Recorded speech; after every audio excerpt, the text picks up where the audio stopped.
Bonjour, bienvenue dans ce point bourse du 4 septembre 2024. Alors aujourd'hui, on va parler des chiffres, notamment toujours, qui sont tombés aux États-Unis, notamment sur l'emploi américain, pour voir On avait souvent la force, maintenant on va plutôt aller vers la faiblesse de l'emploi américain qui commence à donner des signes de fatigue. On va regarder aussi ce que ça implique sur les autres actions, les chiffres de la Chine aussi, et puis le CAC 40 avec les actions du luxe notamment qui ont un peu pêché, et puis toujours l'énergie, qui est pas sur des points hauts, mais qui semble arriver sur peut-être une fin de baisse. Ce sera à surveiller. Alors comme d'habitude, avant de commencer, je rappelle que les informations et analyses données sur cette chaîne sont données à titre indicatif et ne peuvent pas être considérées comme un conseil en investissement. L'investissement en bourse est risqué et vous êtes responsable de tous les investissements que vous faites. Alors le graphe qu'on a ici, c'est le rapport Joltz sur l'emploi. Ça permet de mesurer le nombre d'offres d'emploi disponibles dans le pays. Et donc, on voit sur ce graphique qui baisse qu'il y a de moins en moins d'offres d'emploi aux États-Unis. C'est-à-dire que le marché de l'emploi se tend un peu et ça commence à devenir compliqué.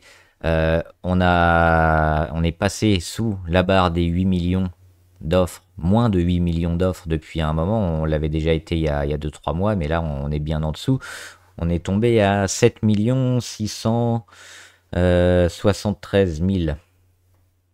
Il faut remonter on le voit, c'était par là, c'était en 2000 à 2020 à peu près, après Covid, pour retrouver des niveaux aussi bas.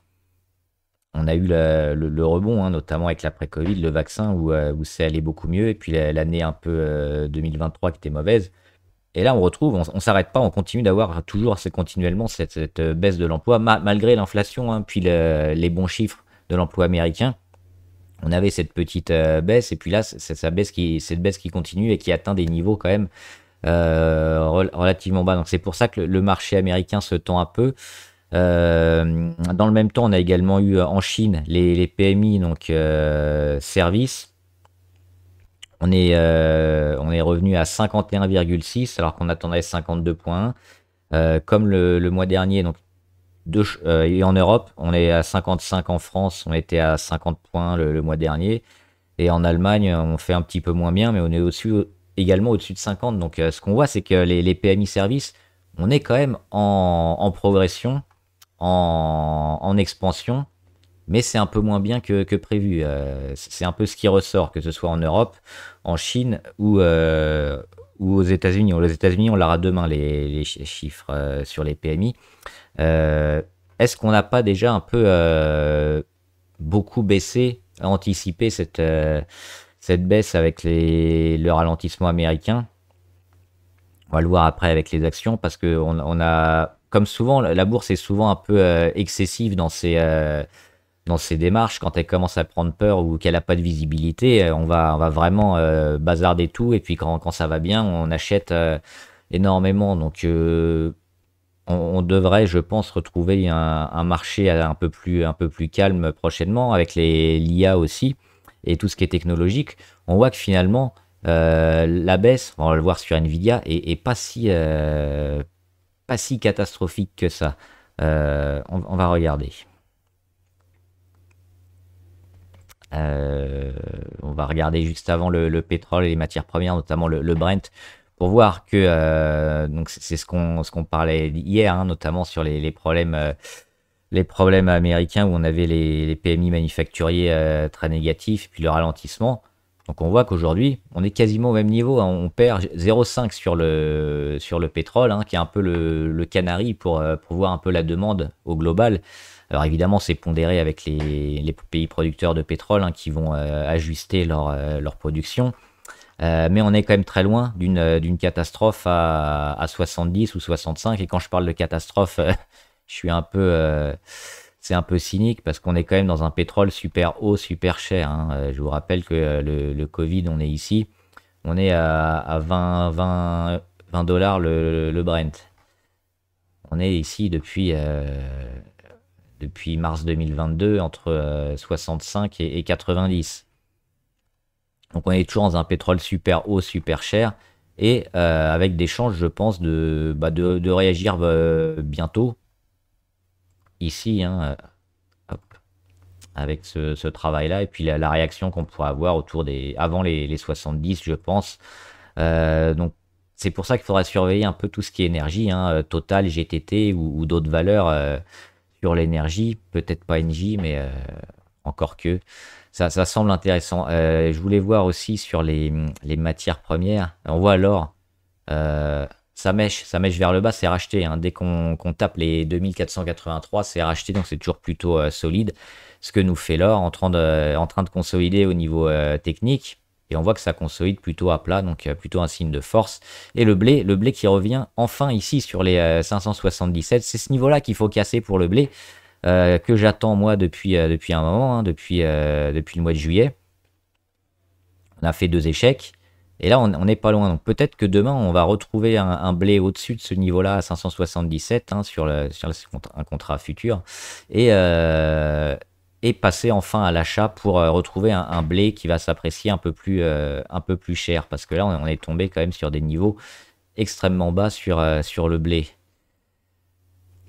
Et donc, le CAC 40 qui perd 0,9, qui était un peu plombé par le luxe, on en a parlé avec la Chine notamment, hein, mais la Chine, c'est pas catastrophique, hein, ça reste quand même un secteur toujours plutôt en expansion, donc peut-être qu'on a, je pense, un peu exagéré, considérant un peu le contexte économique qui est un peu lourd, mais pour moi, ça va sur les technos et sur le luxe. Ça devrait pas durer énormément cette petite contraction.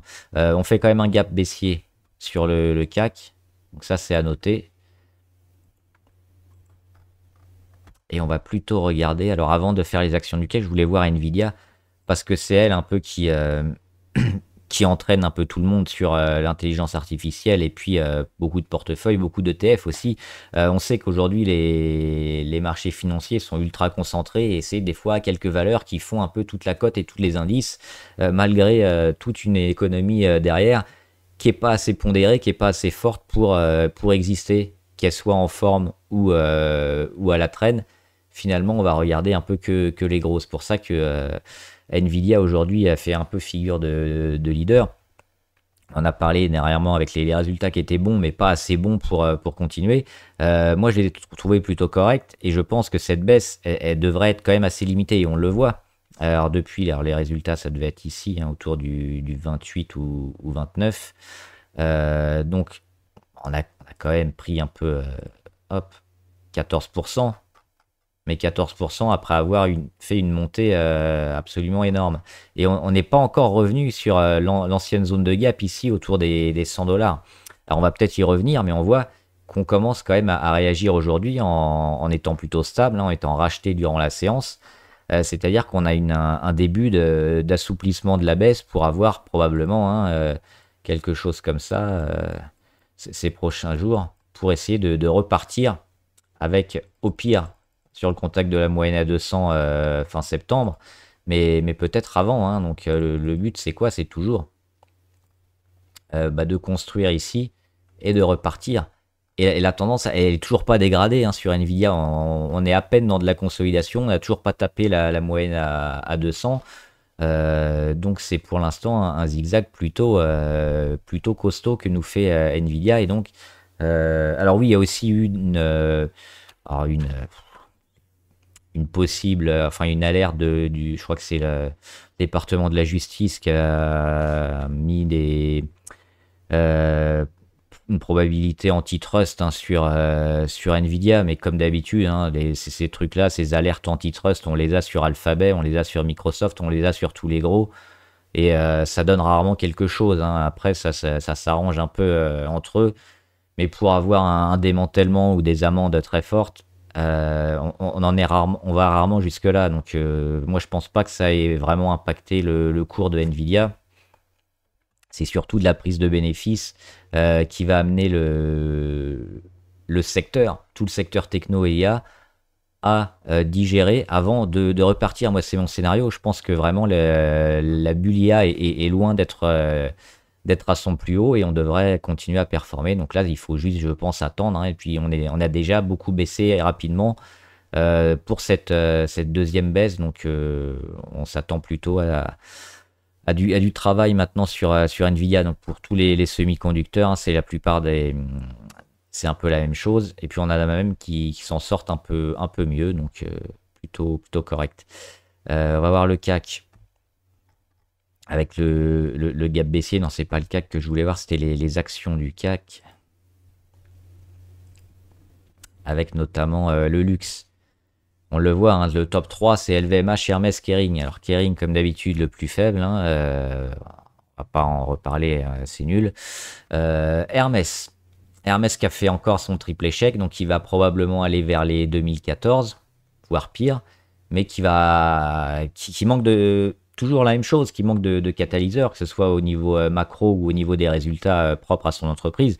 Les derniers chiffres macro sont moyens en Chine, hein, la Chine qui continue de dormir, donc forcément le luxe, on va attendre encore un peu pour lancer le top départ, parce que c'est ça qu'on jouait, hein, dernièrement. C'est la cassure des 2200 pour relancer une séquence un peu plus forte. Et pour ça, il faut des catalyseurs, il faut des ventes, il faut une progression du chiffre d'affaires, et sans la Chine, ça va être compliqué. Donc ce que le marché a fait, c'est qu'il a reporté à plus tard l'éventuelle sortie vers le haut. Donc on va construire probablement pendant pas mal de temps. LVMH, c'est la même chose. L'échec ici sur les 680. On revient sur support. Il y aura même peut-être ici, hein, sur les 610, mais il va falloir plusieurs semaines, le temps d'avoir des nouveaux indicateurs qui permettront peut-être au luxe de repartir. Et au niveau de Total, on l'a vu hier, grosse journée dans le rouge, et aujourd'hui, on perd seulement 0,5, hein, comme le Brent. Je pense que le Brent va se calmer et risque de rebondir mécaniquement. Donc tout ce qui est un peu énergie devrait faire pareil. Et on surveille toujours Total, hein, on le voit, on a méché où, sur l'oblique des plus bas ici, long terme, hein, de 2020. On avait déjà méché au mois d'août.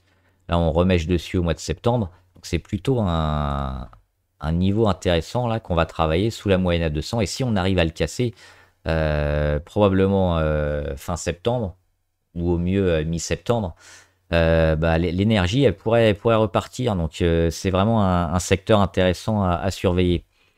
Et je voulais voir juste faire un petit point sur quelques valeurs du portefeuille qu'on suit. Pour voir. Alors bioMérieux, il va falloir faire attention, hein, parce qu'on a fait ici, on s'est rapproché du premier objectif, mais on commence déjà à baisser. On l'a pas touché, hein, les 106,8. Alors ça reste haussier, mais à court terme, si on n'a pas de réaction, on pourrait se poser la question de partir en court terme pour prendre les bénéfices, hein, parce qu'on avait joué bioMérieux sur les niveaux avant les 100, évidemment, hein, donc peut-être une ligne à enlever, mais pour l'instant on reste haussier. Il y aura peut-être un comblage de gap, mais si c'est le cas, ça va un peu altérer la bonne tendance de bioMérieux. Sur Danone, rien à faire, toujours largement positif, hein, elle est en train de partir un peu en torche comme ça, là c'est parfait, c'est une des plus intéressantes sur le CAC en ce moment. Et même si on revient, on l'a dit, il faudra rester, je pense, parce que là, elle donne des signaux super forts. Quand on part comme ça, on fait que des chandeliers verts, on part tout droit, on casse un support super intéressant, historique, quasiment, hein, qui a presque 8 mois. Il faut rester, même si on a des petites consos, elle devrait être achetée plus tard. Donc Danone, c'est positif. FDJ qui est en train de casser sa résistance ici, hein, on avait fait plusieurs échecs sur les 37,55, elle est en train de le passer. Il y a aussi d'autres, je crois que c'est un courtier ou une banque allemande qui a relevé l'objectif sur FDJ, donc toujours positif, hein, sur la Française des Jeux. Pour rentrer, c'est compliqué parce qu'on n'a pas trop de repli, à part rester, hein, ou se réengager. Maintenant, c'est pas l'idéal. Peut-être sur ces niveaux-là, justement, les 37,55, une fois qu'elle aura fini sa grande poussée, on aura peut-être un retour ici, autour des 37,5, qu'il faudra acheter pour continuer la tendance vers les 45, parce que c'est l'objectif de la Française des Jeux. Si elle n'a pas d'amende, hein, on attend toujours le résultat de la Commission européenne sur le monopole. Si elle se mange pas d'amende, elle ira taper les 45 à moyen terme.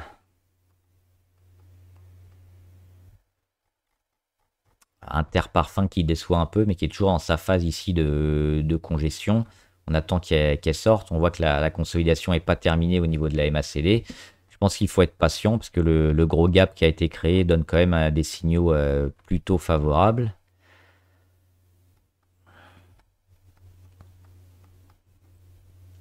Pernod Ricard, c'est pareil, hein, on l'avait dit, il faut attendre. On a eu le premier détonateur un petit peu avec les résultats. Maintenant, ça va être vendu, ça va être digéré.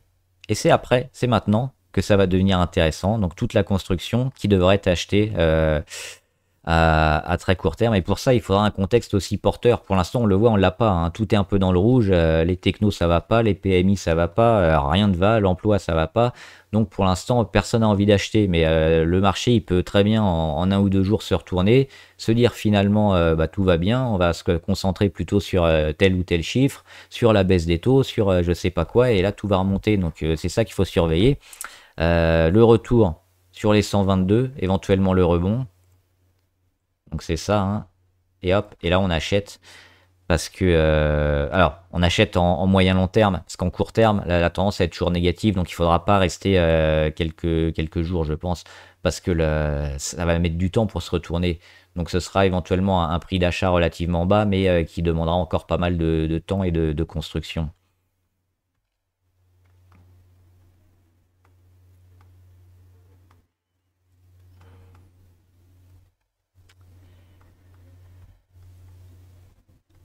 Et Xpeng, hein, on en avait parlé quand un des dirigeants avait acheté des millions d'actions à la fois sur le marché américain, mais sur le marché chinois aussi.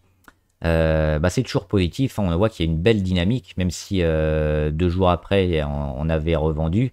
On voit que la dynamique elle est lancée, elle est largement positive sur le titre, hein. On en est à combien? Alors, petite ligne forcément, hein, parce que ça reste spéculatif, donc on en est à 14%. C'est pas énorme sur une petite ligne. L'objectif, bah, il est clairement d'aller taper une zone entre les 9 et les 10 à court terme et de voir si ça va suffire. Le problème, c'est que ça manque de gros volumes très forts pour vraiment être positif. Alors, ce qui est bien, c'est qu'on a des volumes quand même soutenus, un peu plus élevés que la dernière fois, mais il faudrait être autour des 40 ou 60 millions journaliers pour vraiment lancer quelque chose de fort sur Xpeng. On n'en est pas loin, mais je pense qu'à court terme, moi, je partirais, hein, parce que là, ça va encore mettre pas mal de temps. Et puis les valeurs abonnées. Alors on avait Aperam. Alors Aperam, bah, c'est toujours pareil, hein, notamment au secteur de l'acier, avec la Chine qui est pas au mieux. La demande qui est pas au mieux non plus, bah, c'est plutôt largement baissier. On a le gap baissier ici du mois d'avril. Euh, et puis après, c'est parfait, hein, parce que gap baissier, on arrive ici sur la moyenne à 200. On la casse. On revient la tester une ou deux semaines après, échec. Échec. Là, on est même en dessous, on est sur la résistance à 26,32, échec. Et puis, on est en train de descendre gentiment. C'est pareil, il faut un gros détonateur pour relancer un peu la machine, mais pour le moment, on ne le voit pas trop sur Aperam, donc c'est pas trop le moment, je pense, de jouer les rebonds sur ce genre de valeur. Aspen Technologies, j'ai pas eu le temps de faire le graphe. C'est un peu haut parce qu'il y a